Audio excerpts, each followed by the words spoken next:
Bismillah ar-Rahman ar-Rahim. Hello everyone and welcome back to the PL-300 exam preparation series where we are looking at the first learning path, prepare the data.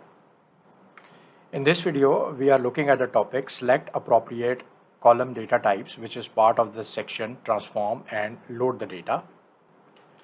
Before we actually go into Power BI explore what are the different data types, it is important to understand that there are 5 types of data that you can encounter in BI reporting.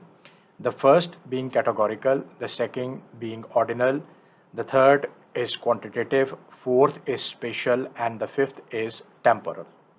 When we are talking about types of data in Power BI, then we are essentially talking about columns in the table. So any column inside a table would belong to any of these 5 types.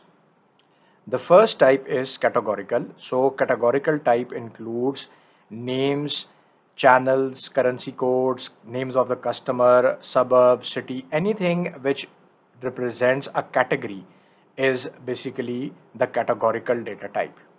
The next one is ordinal. So ordinal is basically a special class of categorical data where the order or sorting matters. So like you have the days of the week, the days of the month, or different sizes like low, medium, high, or small, medium, and large. So in this kind of data, the order or the sorting is important, and this is the ordinal data type.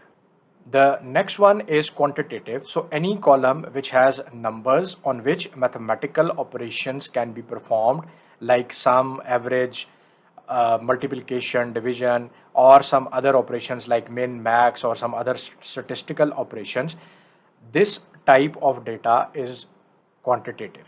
Next, we have spatial. So spatial actually represents data that can be represented on a map. So it could be the longitude and latitude, the two coordinates that represent every point on a map. It could be the name of the country, name of a province, state, city, etc. So anything that can be represented on a map belongs to the spatial data type. And lastly, we have the temporal. So anything that belongs to date or time, or even both date and time, it belongs to the temporal data type.